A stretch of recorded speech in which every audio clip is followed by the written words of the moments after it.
کیا ہم نے کبھی اس دن کا تصور کیا ہے جب ہر انسان کو قیامت کے مراحل سے گزرنا ہوگا؟ وہ دن جب دل کانپ رہے ہوں گے اور آنکھیں سہمی ہوئی ہوں گی۔ وہ لمحہ جب پل صراط، جو تلوار سے زیادہ تیز اور بال سے زیادہ باریک ہوگا، ہمارے سامنے ہوگا۔ کیا ہم جانتے ہیں کہ اس پل پر سب سے پہلے کون گزرے گا؟ وہ کون ہوں گے جو اپنی امت کے لیے راستہ ہموار کریں گے؟ کیا ہمارے پیارے نبی صلی اللہ علیہ وسلم اپنی امت کے لیے شفاعت فرماتے ہوئے پل صراط سے گزریں گے؟ یہ وہ مرحلہ ہے جس سے ہر انسان کو گزرنا ہوگا، جہاں صرف ایمان، عمل اور اللہ کی رحمت ہی نجات کا ذریعہ بنے گی۔ ناظرین، جب سور پھونکا جائے گا، پھر وہ اپنی قبروں سے نکل کر اپنے رب کی طرف دوڑیں گے، کہیں گے، ہائے ہماری شامت، ہمیں ہماری قبروں سے کس نے اٹھایا؟ قیامت کے روز جب باپ اپنے بیٹے کو چھوڑ دے گا اور اپنی نجات کی فکر میں مصروف ہوگا، بیوی اپنے شوہر سے فاصلہ اختیار کرے گی اور اپنے آپ کو بچانے کی کوشش کرے گی، بھائی اپنی بہن کو جاننے سے انکار کر دے گا، کیونکہ اس دن ہر کوئی اپنی ذات کی فکر میں ہوگا، ہر سمت نفسی نفسی کا عالم ہوگا، انسان اپنے پسینے میں غرق ہوں گے، کوئی ٹخنوں تک پسینے میں ڈوبا ہوگا، کوئی گھٹنوں تک، کوئی کمر تک اور کوئی گلے تک پسینے میں ڈوبا ہوگا۔ یہ سب ان کے اعمال کے مطابق ہوگا۔ سورج سروں کے قریب ہوگا اور اس کی تپش سے لوگوں کا برا حال ہوگا، مگر اسی عظیم میدان میں ایک ہستی سب کے لیے پکار رہی ہوگی، ہمارے مالک، دونوں جہان کے سردار حضرت محمد صلی اللہ علیہ وسلم، جن کی زبان مبارک پر یہ الفاظ ہوں گے، اے میرے رب، میری امت کو بخش دے، میری امت کی مغفرت فرما دے۔ حضور صلی اللہ علیہ وسلم اللہ تعالیٰ سے سفارش فرمائیں گے اور پھر حساب و کتاب کا آغاز ہوگا۔ اس دن کوئی ظلم نہیں ہوگا اور ہر انسان کو اس کے اعمال کا پورا پورا بدلہ دیا جائے گا۔ سب سے پہلا سوال نماز کے متعلق ہوگا، جیسا کہ رسول اللہ صلی اللہ علیہ وسلم نے ارشاد فرمایا کہ قیامت کے دن سب سے پہلے نماز کا حساب لیا جائے گا۔ اگر نماز درست ہوئی تو باقی اعمال بھی درست ہوں گے، اور اگر نماز خراب ہوئی تو باقی اعمال بھی خراب ہوں گے۔ نماز دین کا ستون ہے اور یہی وہ عمل ہے جو سب سے پہلے دیکھا جائے گا۔ اس کے بعد مزید 5 سوالات پوچھے جائیں گے جن کا جواب ہر انسان کو دینا ہوگا۔ پہلا سوال یہ ہوگا کہ اپنی عمر کہاں گزاری؟ کیا اللہ کی اطاعت میں گزاری یا نافرمانی میں؟ دوسرا سوال یہ ہوگا کہ اپنی جوانی کہاں صرف کی؟ جوانی انسان کی زندگی کا سب سے قیمتی وقت ہے اور اس میں کیے گئے اعمال کا حساب لیا جائے گا۔ تیسرا اور چوتھا سوال یہ ہوگا کہ اپنا مال کہاں سے حاصل کیا اور کہاں خرچ کیا؟ کیا حلال ذرائع سے کمائی کی اور نیک کاموں میں خرچ کیا، یا حرام طریقوں سے کمایا اور گناہوں میں خرچ کیا؟ پانچواں سوال یہ ہوگا کہ اپنے علم پر کتنا عمل کیا، کیونکہ علم بغیر عمل کے بے فائدہ ہے اور اللہ تعالی ہم سے ہمارے علم کے بارے میں ضرور پوچھیں گے۔ اس کے بیک اعمال کا وزن ہوگا جو میزان پر کیا جائے گا۔ اللہ تعالیٰ نے قرآن پاک میں ارشاد فرمایا کہ ہم قیامت کے دن عدل کی ترازو رکھیں گے، جس کا پلڑا بھاری ہوگا وہ جنت کا حقدار ٹھہرے گا اور کامیاب ہوگا، اور جس کا پلڑا ہلکا ہوگا اس کا انجام جہنم ہوگا، جو بدترین ٹھکانہ ہے۔ پھر پل صراط کا مرحلہ آئے گا، جو انتہائی خوفناک اور دشوار مرحلہ ہے۔ سوال یہ ہے کہ پل صراط کیا ہے؟ یہ کہاں واقع ہے؟ کون اس پر بجلی کی مانند گزرے گا اور کون اس سے گر کر جہنم میں جائے گا؟ اور حضور صلی اللہ علیہ وسلم کن خوش نصیب لوگوں کی وہاں سفارش فرمائیں گے؟ آج کی ویڈیو میں ہم انہی سوالات کے جوابات حاصل کریں گے اور اس اہم موضوع کو تفصیل سے سمجھیں گے، تو اس ویڈیو کو آخر تک ضرور ملاحظہ فرمائیں، کیونکہ یہ معلومات ہر مسلمان کے لیے جاننا نہایت ضروری ہیں۔ ناظرین، پل صراط سے پہلے ایک اور مرحلہ آتا ہے جسے حوض کوثر کہتے ہیں۔ یہ حوض اللہ تعالیٰ نے اپنے حبیب حضرت محمد صلی اللہ علیہ وسلم کو عطا فرمایا ہے، اور یہ خاص طور پر آپ صلی اللہ علیہ وسلم کی امت کے لیے ہوگا۔ یہ حوض میدان محشر میں موجود ہوگا۔ جب حساب و کتاب مکمل ہو جائے گا اور لوگ تھکے ہارے ہوں گے تو شدید گرمی اور پیاس سے ان کا برا حال ہوگا۔ سورج کی تپش سے لوگ بے حال ہوں گے اور پانی کے لیے تڑپ رہے ہوں گے۔ اسی وقت انہیں حضرت محمد صلی اللہ علیہ وسلم کا حوض کوثر نظر آئے گا، جو انتہائی خوبصورت اور دلکش ہوگا۔ اس کے پاس حضور صلی اللہ علیہ وسلم خود کھڑے ہوں گے اور اپنے مبارک ہاتھوں سے اپنی امت کو پانی عطا فرمائیں گے۔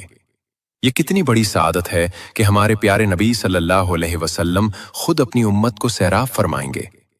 ہمارے پیارے نبی صلی اللہ علیہ وسلم نے حوض کوثر کی صفات بیان کرتے ہوئے ارشاد فرمایا کہ بے شک حوض کا پانی دودھ سے زیادہ سفید ہے، اور اس کی سفیدی آنکھوں کو خیرہ کر دینے والی ہے۔ یہ شہد سے زیادہ میٹھا ہے، اور اس کی مٹھاس بے مثال ہے۔ یہ برف سے زیادہ ٹھنڈا ہے، اور اس کی ٹھنڈک دل کو سکون دینے والی ہے۔ اس کی خوشبو مشک سے بہتر ہے، اور اس کی مہک پوری فضا میں پھیلی ہوگی۔ اس کے پاس رکھے ہوئے پیالے ستاروں کی تعداد سے بھی زیادہ ہوں گے، تاکہ ہر مومن کو پینے کا موقع ملے۔ جو انسان اس سے ایک بار پی لے گا وہ کبھی پیاسا نہیں ہوگا اور ہمیشہ کے لیے سیراب ہو جائے گا۔ یہ اللہ تعالیٰ کی اپنے حبیب صلی اللہ علیہ وسلم اور ان کی امت پر خاص رحمت ہے۔ اس سے پی کر جانے والا ہمیشہ سیراب رہے گا اور جنت میں بھی اسے کبھی پیاس نہیں لگے گی۔ روایات میں آتا ہے کہ نیک اور متقی لوگ پل صراط عبور کرنے سے پہلے حوض سے جام پئیں گے تاکہ وہ تازہ دم ہو کر پل صراط کو عبور کر سکیں، اور کچھ لوگوں کو ان کے گناہوں کی وجہ سے پل صراط عبور کرنے کے بعد حوض سے پلایا جائے گا۔ یہ اس لیے ہوگا تاکہ وہ پہلے پل صراط عبور کر کے گناہوں سے پاک ہو جائیں اور پھر حوض کوثر سے پانی پئیں، کیونکہ حوض کوثر کا پانی پاکیزہ لوگوں کے لیے ہے اور اس سے پینے کے لیے گناہوں سے پاک ہونا ضروری ہے۔ حوض کوثر کے بعد پل صراط کا مرحلہ آتا ہے جو سب سے مشکل ترین مرحلہ ہے۔ پل صراط ایک ایسا پل ہے جس سے ہر انسان کو جنت میں داخل ہونے کے لیے گزرنا لازمی ہوگا۔ کوئی بھی اس پل سے گزرے بغیر جنت میں داخل نہیں ہو سکتا۔ یہ پل جہنم کے بالکل اوپر بنایا گیا ہوگا اور اس کے نیچے جہنم کی خوفناک آگ بھڑک رہی ہوگی۔ یہ پل بال سے زیادہ باریک اور تلوار کی دھار سے زیادہ تیز ہوگا۔ اس پر چلنا انتہائی مشکل ہوگا اور صرف اللہ تعالیٰ کی مدد سے ہی کوئی اسے پار کر سکے گا۔ حضرت ابو سعید خدری رضی اللہ عنہ سے روایت ہے کہ صحابہ کرام رضی اللہ عنہم نے رسول اللہ صلی اللہ علیہ وسلم سے عرض کیا، یا رسول اللہ صلی اللہ علیہ وسلم، پل صراط کیسا ہوگا؟ ہمیں اس کے بارے میں بتائیں تاکہ ہم اس کی تیاری کر سکیں۔ رسول اللہ صلی اللہ علیہ وسلم نے ارشاد فرمایا کہ وہ ایک پھسلنے کی جگہ ہوگی جہاں پاؤں جمانا مشکل ہوگا۔ وہاں کانٹے اور آنکھڑیاں ہوں گی جو گزرنے والوں کو پکڑنے کی کوشش کریں گی۔ جیسے نجد کے علاقے میں ایک کانٹا پایا جاتا ہے جسے سادان کہتے ہیں، جس کا سرا ٹیڑھا ہوتا ہے اور جو بھی اس کے قریب سے گزرے اسے پکڑ لیتا ہے۔ اسی طرح پل صراط پر بھی کانٹے ہوں گے جو گناہ گاروں کو پکڑ لیں گے۔ مومنین اس پل سے گزریں گے مگر سب کی رفتار یکساں نہیں ہوگی، بلکہ ہر ایک کی رفتار مختلف ہوگی۔ یہ رفتار ان کے اعمال اور ایمان کے مطابق ہوگی۔ کچھ خوش نصیب لوگ پلک جھپکنے کی رفتار سے گزر جائیں گے اور انہیں پتہ بھی نہیں چلے گا کہ وہ کب پل پار کر گئے۔ کچھ بجلی کی طرح تیزی سے گزریں گے اور لمحوں میں جنت پہنچ جائیں گے۔ کچھ پرندوں کی طرح اڑتے ہوئے گزریں گے، کچھ تیز گھوڑوں کی طرح دوڑتے ہوئے گزریں گے اور کچھ اونٹوں کی طرح آہستہ آہستہ گزریں گے۔ ان کی رفتار میں فرق صرف اور صرف ان کے اعمال کی وجہ سے ہوگا۔ جن کے اعمال جتنے اچھے ہوں گے ان کی رفتار اتنی ہی تیز ہوگی۔ کچھ لوگ اللہ تعالیٰ کے فضل سے آسانی کے ساتھ جہنم سے بچ کر پار ہو جائیں گے اور انہیں کوئی تکلیف نہیں ہوگی۔ کچھ کو راستے میں زخم لگیں گے اور وہ مشکل سے گزریں گے، لیکن آخرکار وہ پار ہو جائیں گے۔ اور کچھ بد نصیب لوگ زخمی ہو کر اپنا توازن کھو بیٹھیں گے اور جہنم میں گر جائیں گے۔ اللہ تعالیٰ ہم سب کو اس سے محفوظ رکھے۔ ایک مرتبہ حضرت سیدنا کعب الاحبار رحمۃ اللہ علیہ نے قرآن پاک کی ایک آیت کی تفصیلی وضاحت فرمائی، پھر ارشاد فرمایا، اے لوگو، کیا تم جانتے ہو کہ دوزخ پر لوگوں کا گزر کس طرح ہوگا؟ یہ منظر کیسا ہوگا؟ پھر خود ہی ارشاد فرمانے لگے کہ جہنم لوگوں پر ایسے ظاہر ہوگی گویا چربی کی ایک تہ جمی ہوئی ہو جو اوپر سے ٹھوس نظر آتی ہے مگر اندر سے بہت خطرناک ہے۔ جہنم اپنے اصحاب یعنی جہنمیوں کو پکڑ لے گی اور میرے اصحاب یعنی جنتیوں کو چھوڑ دے گی۔ پھر جہنم میں جانے والے اس میں گرتے چلے جائیں گے اور جہنم انہیں اس طرح پہچان لے گی جیسے کوئی باپ اپنے بیٹے کو پہچانتا ہے۔ کوئی غلطی نہیں ہوگی اور ہر شخص کو اس کے مقام پر پہنچا دیا جائے گا۔ مومنین اور صادقین اس پل کو اس طرح آسانی سے پار کر لیں گے کہ ان کے کپڑوں پر کوئی نشان تک نہیں ہوگا اور وہ صحیح سلامت جنت میں پہنچ جائیں گے۔ ایک اہم بات یاد رکھیں کہ پل صراط ہر ایک کے لیے بال سے زیادہ باریک نہیں ہوگا، بلکہ جس کے لیے اللہ کریم چاہیں گے اس کے لیے یہ کشادہ اور وسیع وادی کی طرح ہوگا جس پر چلنا آسان ہوگا۔